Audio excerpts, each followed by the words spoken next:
Hi everyone and welcome to the learning curve. In this video I will be looking at a very interesting mind challenging question in geometry. Here we are told that we have a quadrilateral ABCD, which is this quadrilateral here on the left, which is congruent, which is what this notation here means, is congruent to the quadrilateral WXYZ, which is the quadrilateral on the right. And we are first asked to find the length of the line segment YZ. So this is the line segment that we're asked to find, YZ. So what we want to do is to look at the notation that we're given here. The quadrilateral ABCD is congruent to the quadrilateral WXYZ. And what we want to do is to look at the fact that YZ here has the same location in the congruency statement as CD. Based on this, we can conclude that YZ, line segment YZ, would be congruent to line segment CD. We are given an expression, so line segment YZ is here, line segment CD is right here. So they should be equal based on the congruency statement that we're given. And by observation, we can also realize that YZ is congruent to DC. So YZ is defined by the expression 2m plus 3 as given. So 2m plus 3 is our expression for YZ right here. And our expression for CD is 3m minus 7. So because these are congruent, I'm going to equate these expressions. So the measurement of length, line segment YZ, is 2m plus 3. And the measurement of line segment DC is 3m minus 7. So what we're going to do now is to try and group like terms. So by inverse operation, I'm going to have 3m minus 2m on the right side of the equation, grouping the m's to the right side. So this positive m would be, by inverse operation, negative 2m on the other side of the equation. And here on the left side of the equation, I'm going to have 3.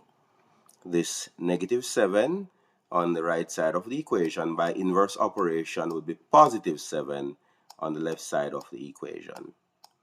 3 plus 7 gives us 10. And 3m minus 2m would be equal to 1m. So m is equal to 10. So since we know that m is equal to 10, I say therefore, since YZ is 2m plus 3, yes, 2m plus 3 is the expression for the line segment YZ. So line segment YZ is equal to 2m plus 3. So let us find line segment YZ here. YZ is equal to 2m plus 3. And since we now know that m is equal to 10, then it means that the line segment YZ would be equal to 2 multiplied by 10 plus 3 inches. So this will be equal to 2 tens, 20 plus 3, which is 23 inches. And that is the measurement of line segment YZ. So we use the congruency property to find the value of m, and then we substituted m into the expression for YZ, line segment YZ, and we find that the length of line segment YZ is 23 inches.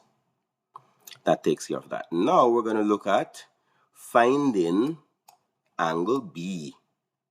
So again, we go back to the congruency statement. The congruency statement that we're given is that the quadrilateral ABCD is equal to the quadrilateral WXYZ. So what this means is that angle B would be equal to angle X. They have the same positioning.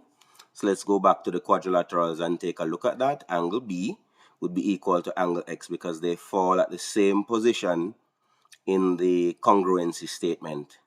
So this angle B here, this, which is given to us as P plus 32, would be equal to angle X.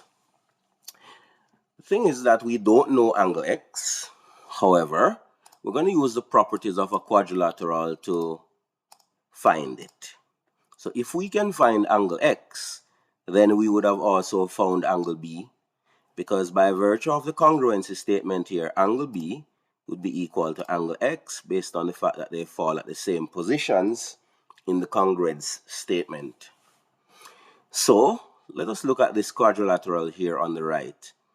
Realize that with this quadrilateral on the right, we have Y, angle Y is given, angle W is given, and since we know that angle B and angle Z are congruent, then it means that angle Z here would be equal to P plus 32 degrees. So that's the measurement for angle X, rather.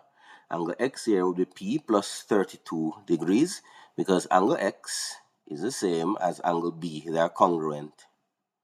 And since angle B is P plus 32 degrees, then angle X would also be P plus 32 degrees. So we have angle X, angle Y, and angle Z. The only angle that I don't have right now in this quadrilateral on the right is angle Z. But I can find it, because again, going back to the general congruency statement that we're given for the quadrilaterals, that the quadrilateral ABCD is congruent to the quadrilateral WXYZ, we know that angles D and Z are congruent. And we know that angle D is 6P plus 13. So all I need to do here is to express angle Z as 6P plus 13 by virtue of the fact that angle Z and angle D are congruent angles. So we know all four angles in this quadrilateral on the right: X, Y, W, and Z. With that in mind, we can now easily find angle B, and this is because the total sum of the interior angles in any quadrilateral must add to 360 degrees. That is, when I add angle X, so here's how we're going to go about this. When I add the measurement of angle X to the measurement of angle Y to the measurement of angle W to the measurement of angle Z, which are all the angles in this quadrilateral on the right, then this will give me 360 degrees. It should give me 360 degrees. Again,